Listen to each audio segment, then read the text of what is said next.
The fire alarm shrieked through the downtown library as Emma Rose Thompson pressed herself against the rare books section, her heart hammering against her ribs. Smoke curled beneath the heavy oak doors while she clutched a leather-bound manuscript. Worth more than her yearly salary?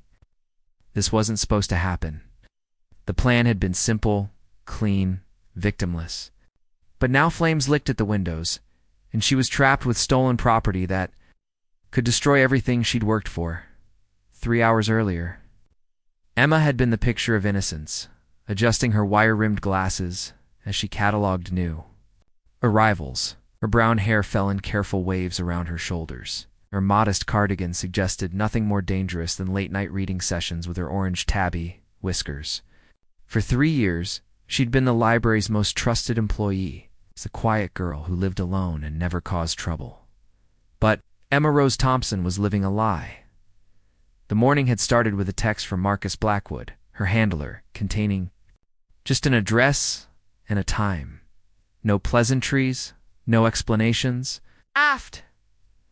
Years of this shadow life, she knew better than to ask questions. She'd built her cover carefully, becoming invisible in plain sight while she waited for assignments that paid more in one night than most people earned in months. When the elegant stranger in the navy suit approached her desk, Emma's trained eyes immediately assessed him. Expensive watch, Italian leather shoes, the kind of confident posture that came from never being told no. James Daniel Cross moved through the library like he owned it, and maybe he did. In her world, everyone was either a mark or a threat. "Excuse me," he said, his voice carrying that particular blend of charm and authority that made people want to please him. "I'm looking for a specific book, and I'm hoping you might be able to help me find it." Emma's pulse quickened, but not from attraction. His presence here today couldn't be coincidence. Marcus never operated without reason, and this man's timing was too perfect. She forced her voice to remain steady, professional. Of course she managed. "What book are you looking for?" "Economic Principles and Modern Business Practice" by Dr. William Harrison. It was published in the 1980s. The manuscript she'd been hired to steal. Emma's mind raced as she led him toward the rare books section, every step calculated. She'd memorized the building's layout, knew exactly where the security cameras had blind spots, understood which alarm systems could be disabled without triggering backup protocols.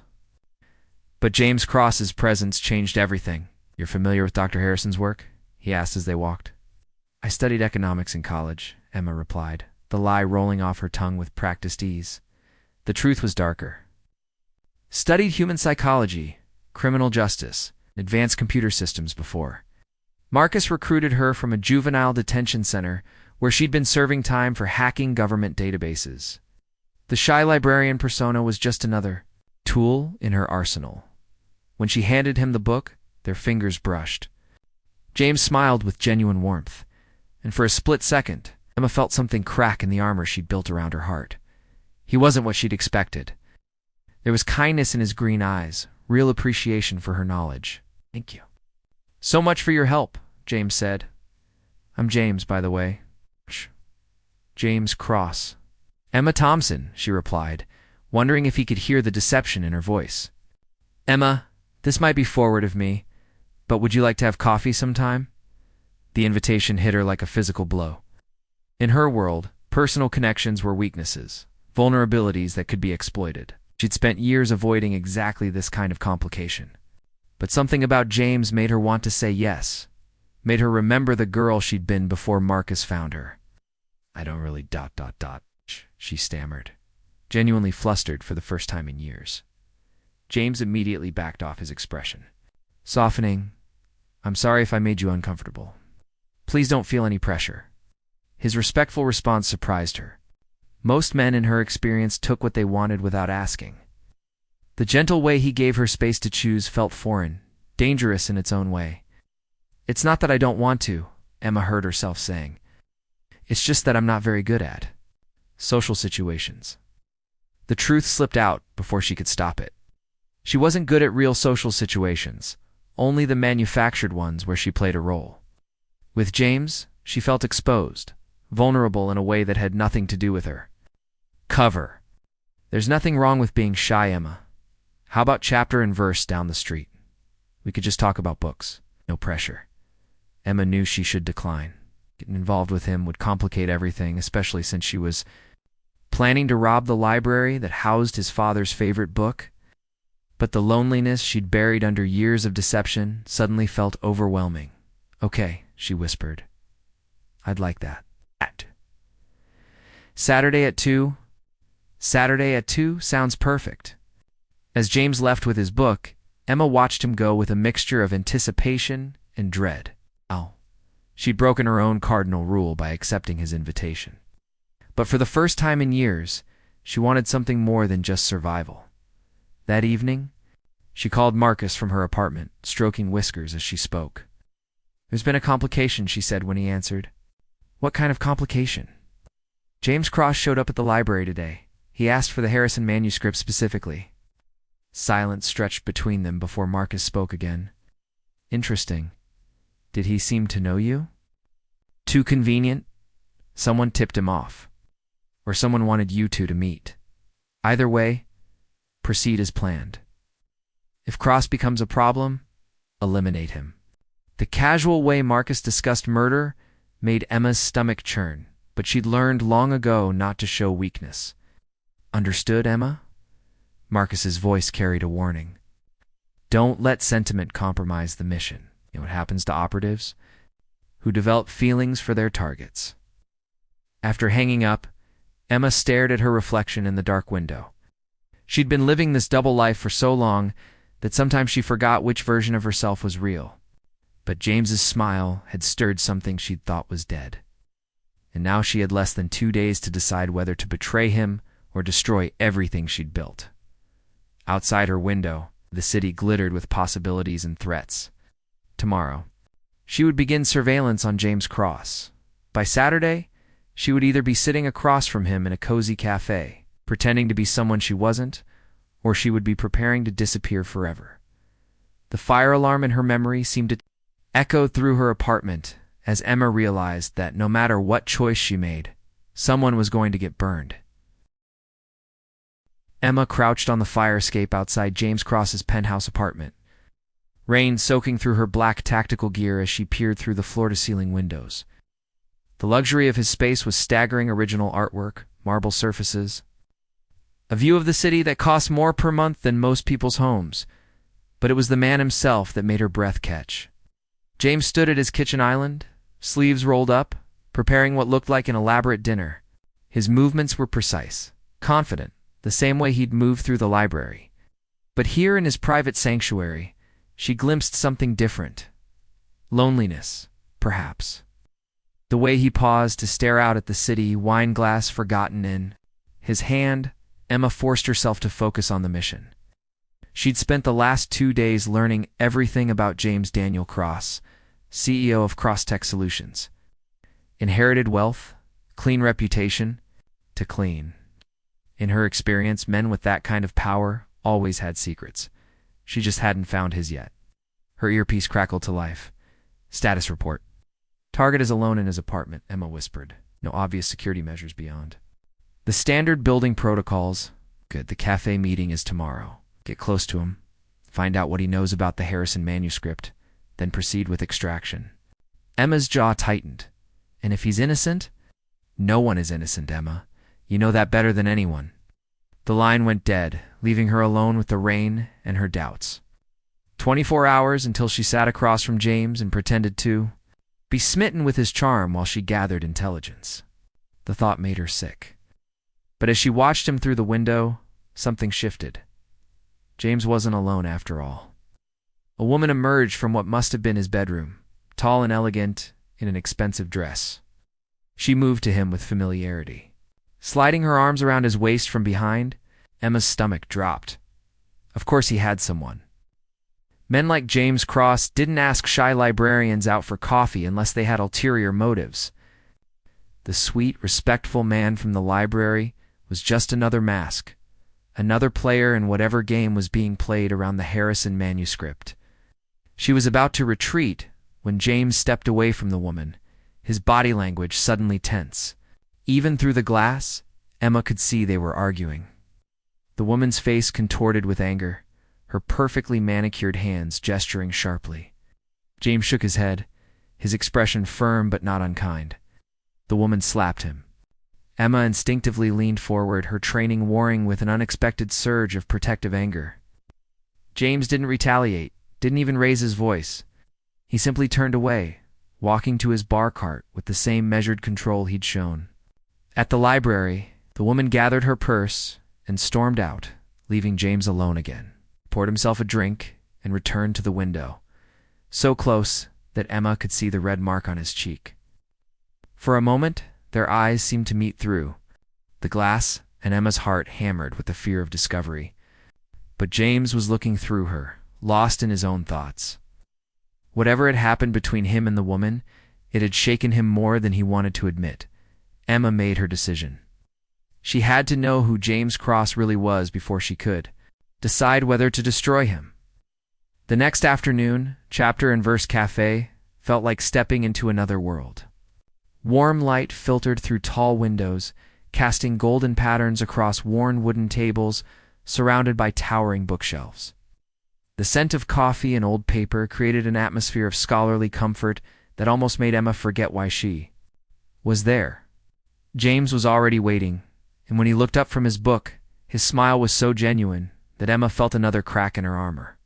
He stood to greet her, his manners impeccable despite the faint bruise she could now see on his jaw. "Emma," he said, pulling out her chair. "I'm so glad you came." "Thank you for choosing such a beautiful place," Emma replied, settling into her role.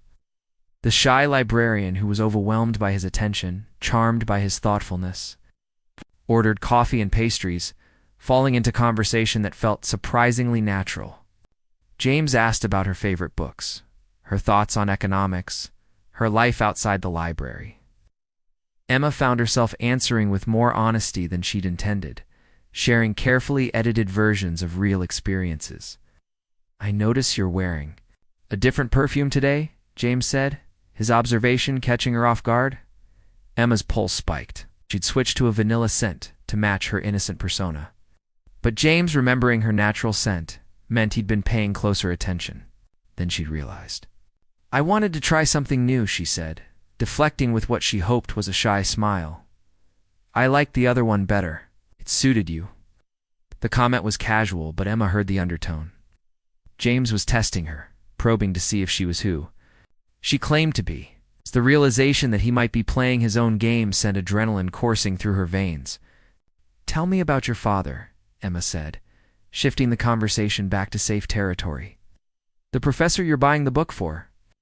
James's expression softened, and for a moment the mask slipped entirely. "He's dying," he said quietly. "Pancreatic cancer. The doctors give him maybe 3 months." The raw pain in his voice hit Emma like a physical blow. This wasn't part of any game or deception. This was real grief, real love for a man who was running out of time. "I'm so sorry," Emma whispered, and meant it. The Harrison book was his favorite text when he was teaching. "I thought if I could find an original copy, it might bring back some good memories, something to focus on besides the treatments." Emma's throat constricted. The manuscript she'd been hired to steal wasn't just valuable intellectual property. It was a dying man's last wish, a son's desperate attempt to give his father comfort in his final months. "That's incredibly thoughtful," she managed. "He always said the best gifts come from understanding what really matters to someone. What they say they want, but what their heart needs." The words pierced through Emma's defenses like arrows. She thought of Marcus, of the cold efficiency with which he eliminated obstacles, of the way she'd been trained to see everyone as either useful or expendable. When had she last received a gift chosen with love instead of calculation? "Emma?" James's voice pulled her back to the present. "Are you all right? You look upset." "I'm fine," she lied, forcing a smile. "Just thinking about how lucky your father is to have you." They talked for another hour, and with each passing minute, Emma felt herself falling deeper into dangerous territory. James was intelligent, funny, genuinely interested in her thoughts and opinions. He treated her like she mattered, like her ideas had value beyond their usefulness to him.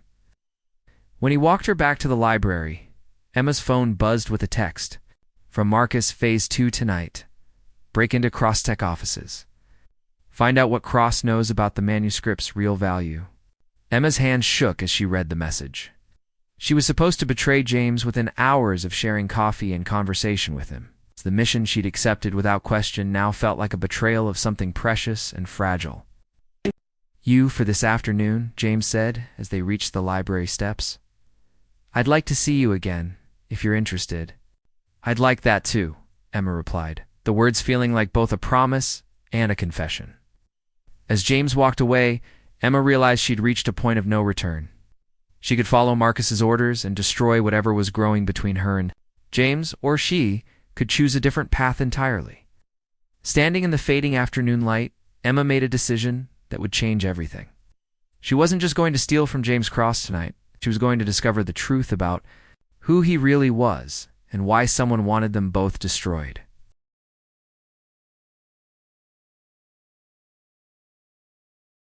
Part 3. Revelations in Shadow.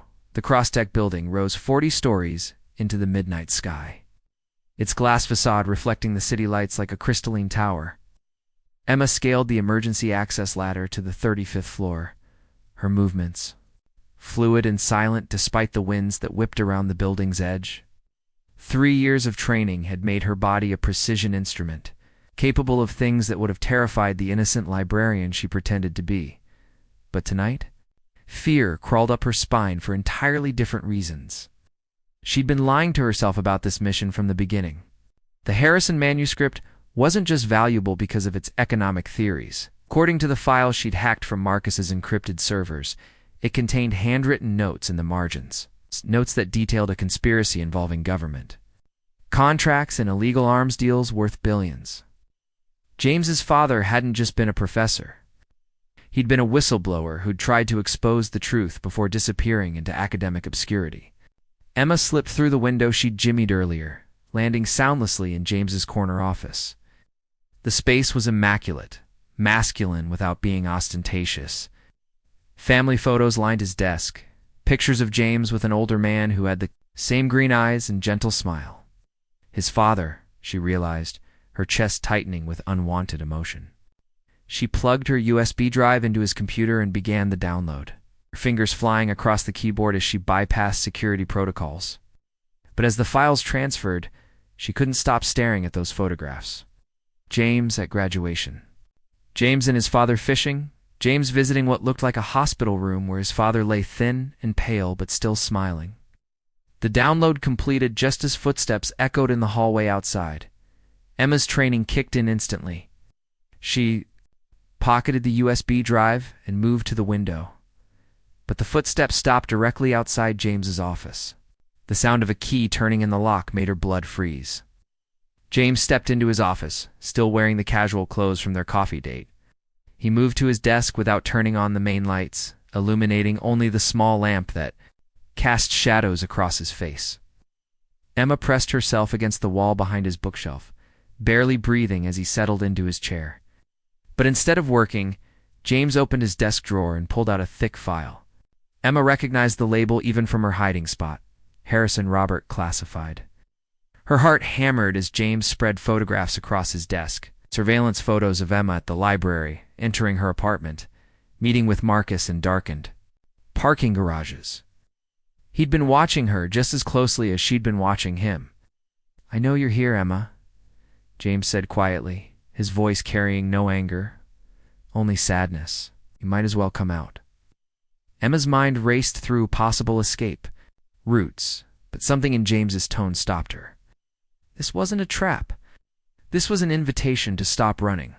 She stepped out from behind the bookshelf, keeping her hands visible, but ready to fight if necessary. "How long have you known?" "Since the moment you walked into my library 3 days ago," James replied, turning to face her. "Marcus Blackwood isn't as careful as he thinks he is. We've been tracking his operations for months. Emma's voice was barely a whisper. "FBI. Organized Crime Task Force." James reached slowly into his jacket and withdrew a badge. "Agent James Cross, undercover for the past 2 years. The world tilted around Emma. The shy librarian meeting the charming businessman had been theater from both sides. Had been real. Terrifyingly, dangerously real. The coffee date, Emma said, pieces clicking into place. You were trying to flip me? That was the plan, James admitted. But somewhere between your nervous laugh and the way you talked about books like they were old friends, it stopped being about the mission. Emma felt tears burning behind her eyes, a luxury she hadn't allowed herself in years. Everything I told you was a lie. Not everything, James said, standing slowly, his movements careful and non-threatening. The way you looked when I mentioned my father. The genuine happiness when you found that book for me. That wasn't fake. You don't know what I've done, Emma whispered. The people I've hurt. I know you were 16 when Marcus recruited you from juvenile detention. I know he's held your sister's safety over your head for the past 8 years. I know you send every payment you receive to her medical expenses. Emma's knees nearly buckled. She'd been so careful, so thorough in burying that connection. Sarah doesn't know anything about this life. We know. She thinks you work for an insurance company, traveling for client meetings. She talks about you constantly to her nurses. How proud she is of her big sister who visits every month and never misses a birthday. The tears Emma had been fighting spilled over. Sarah was the only pure thing left in her world, the only person who still saw her as the protective older sister instead of the criminal she'd become. If Marcus discovered that James knew about Sarah, he'll kill her, Emma said, her voice breaking. If Marcus finds out you know about Sarah, he'll kill her to punish me. Not if we get him first, James said, moving closer. Emma, we need your help. The Harrison manuscript is the key to bringing down the entire network. But we need someone on the inside. You want me to betray him? I want you to be free. The words hung between them like a promise and a prayer. Emma had dreamed of freedom for so long that she'd almost forgotten what it looked like. But freedom came with a price. And that price was usually paid in blood. Why should I trust you? Emma asked, though part of her already knew the answer. Because you're not just a mission to me anymore, James said, reaching out to brush tear from her cheek. Because when I looked across that cafe table this afternoon, I saw the woman you really are underneath all the lies and survival instincts, and she's worth saving. Emma closed her eyes, leaning into his touch, despite every instinct screaming that she was making a mistake. If I do this, if I help you bring down Marcus, what happens to us? When this is over and you go back to your real life, what happens to Emma Thompson? Emma Thompson can become whoever she wants to be, James said softly. She can go back to school, learn to trust again, build something real with someone who sees all of her shadows and chooses to stay anyway. The offer was everything Emma had never dared to want. But as she looked into James's eyes, she saw her own fear reflected back at her. He was taking just as big a risk by trusting her, by letting his professional judgment be clouded by feelings he hadn't expected. There's something else, Emma said, her voice barely audible. It's not just about the notes and the margins. Marcus has been working with someone inside the FBI, someone who's been feeding him information about your investigation. James's expression darkened. Who? I don't know yet. But whoever it is, they know about tonight. They know you're here, and they know I was supposed to break into your office. As if summoned by her words, the building's fire alarm began to wail. Emergency lights bathed the office in pulsing red as Emma realized the trap they'd walked into. They're not here to arrest me, Emma said, grabbing James's arm. They're here to eliminate both of us. Through the window, Emma could see black SUVs surrounding the building. Armed figures moved through the lobby, and smoke began to curl under the office door. There's a service elevator that connects to the parking garage, James said, his FBI training taking over. If we can reach it before they lock down the building, No, Emma said, her mind racing through possibilities. They'll expect us to run. We need to do something they won't anticipate. She moved to James's desk and began pulling files from the drawers, spreading them across the floor. Hey, do you have emergency lighting in here? I guess. But Emma, what are... You trust me, she said, meeting his eyes.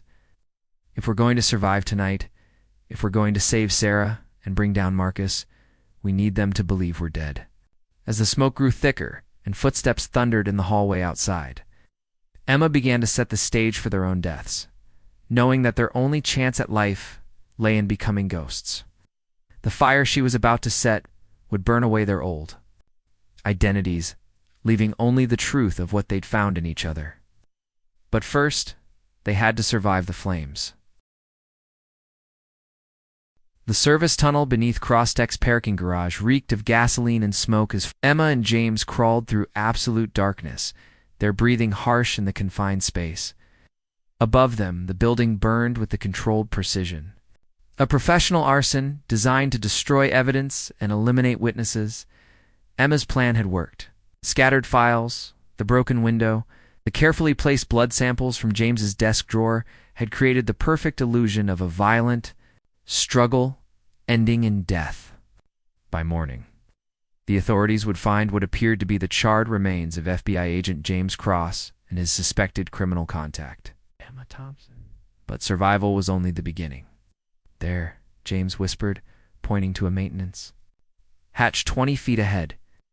That should lead to the subway tunnels. Emma nodded, her throat raw from smoke inhalation. They'd been crawling for over an hour, following a route Emma had memorized years ago during her first assignment in this part of the city. Marcus had taught her that escape routes were more valuable than weapons, that survival depended on always having a way out. She'd never imagined using that knowledge to betray him. They emerged into an abandoned subway station. The tiled walls cracked and water-stained from decades of neglect. James pulled out a burner phone and dialed a number from memory. "This is Ghost Protocol 7, he said when someone answered. "The nest is compromised. I need immediate extraction for 2. Emma watched his face as he listened to the response, seeing his expression shift from relief to confusion to cold anger. "What do you mean the operation is suspended?" James's voice echoed off the tunnel walls. "We have actionable intelligence on Marcus Blackwood and his entire network." Emma's blood chilled as she heard muffled shouting from the other end of the line. James's face went pale as he listened. "Understood," he said finally, his voice flat. "We'll await further orders." He hung up and stared at the phone for a long moment before meeting Emma's eyes. "They're calling off the investigation," James said. "Apparently, there's insufficient evidence to pursue Marcus, and my cover has been blown. I'm to report to headquarters for debriefing and reassignment."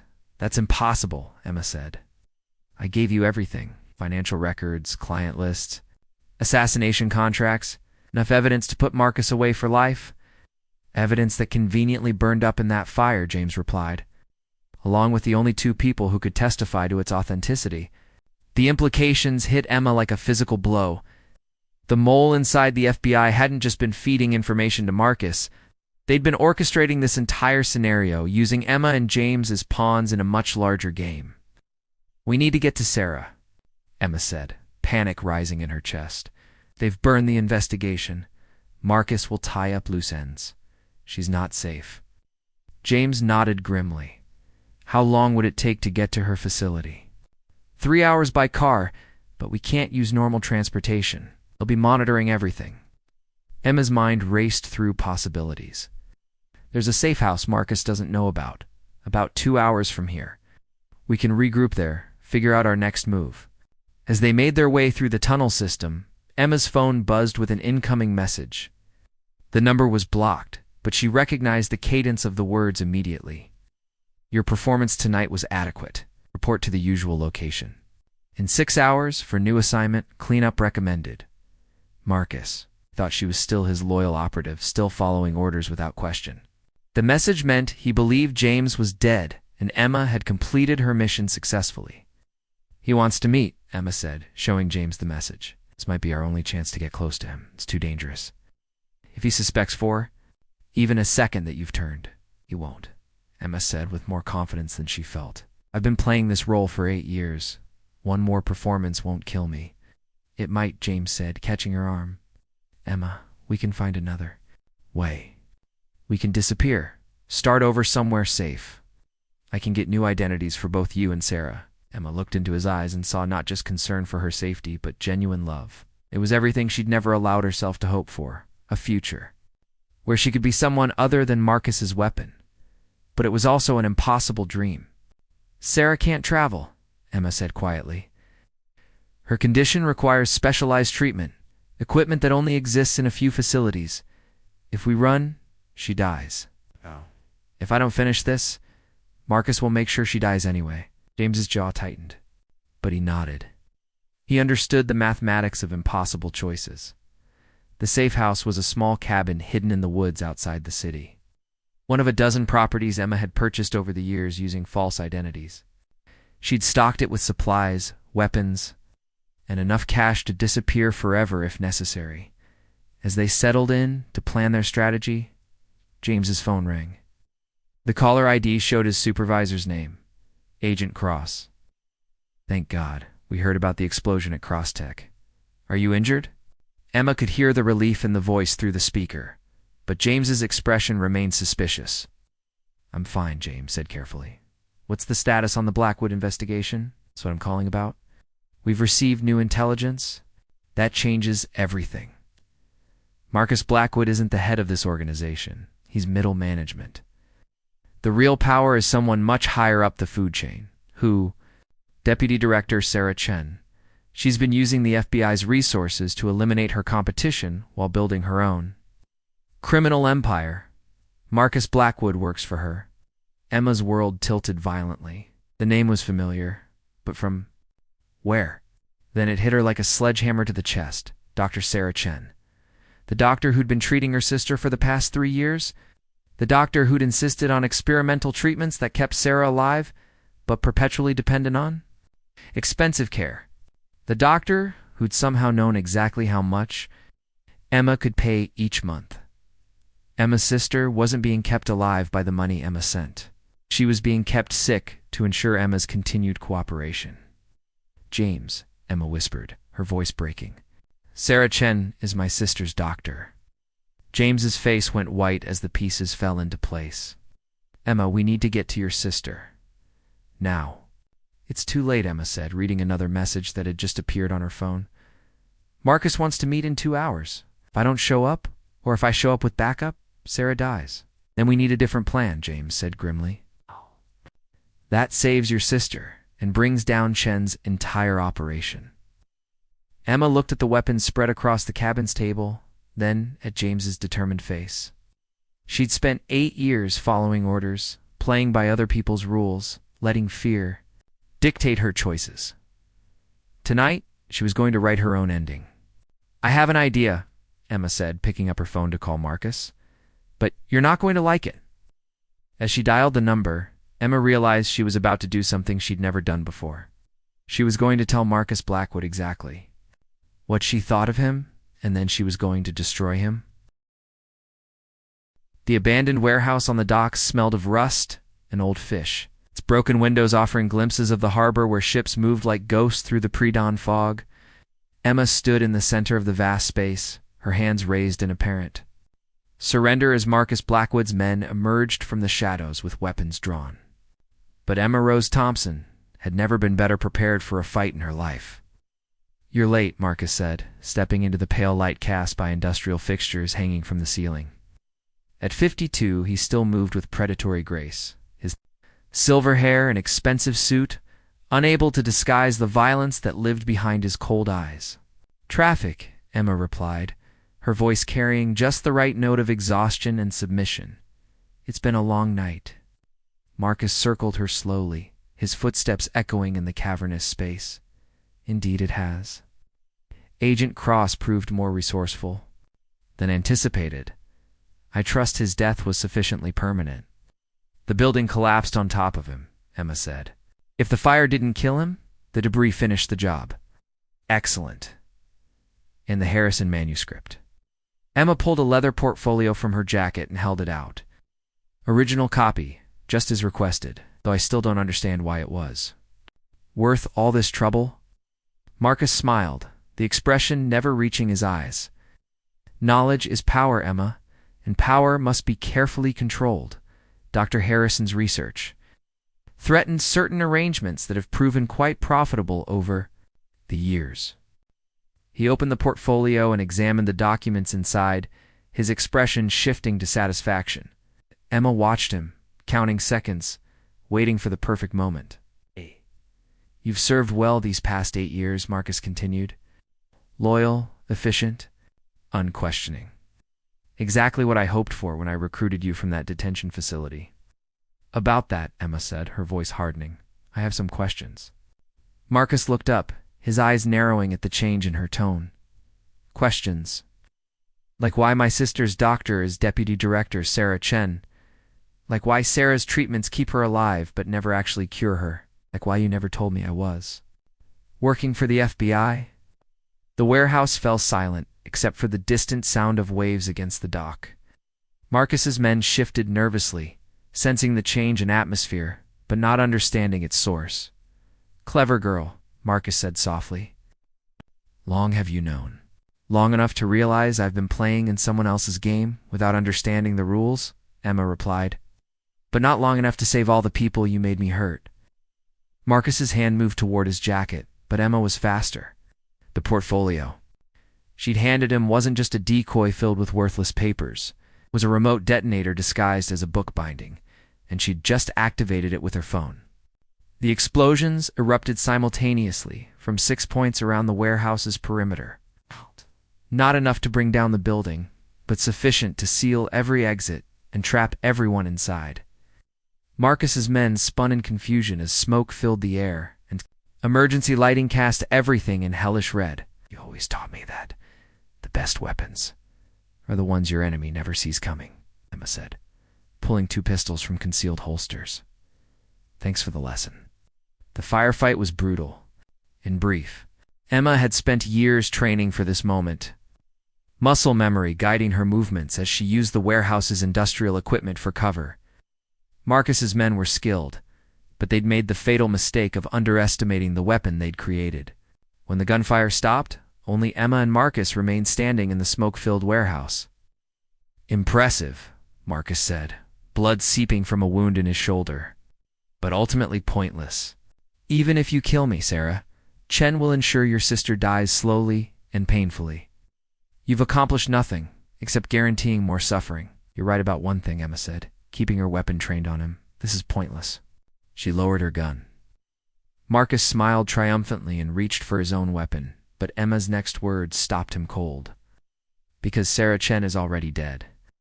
The warehouse door burst open, and James Cross stepped through the smoke, followed by a full FBI tactical team. Marcus's face went white as he realized the truth. Dr. Chen tried to have me killed 3 hours ago, James said, moving to stand beside Emma.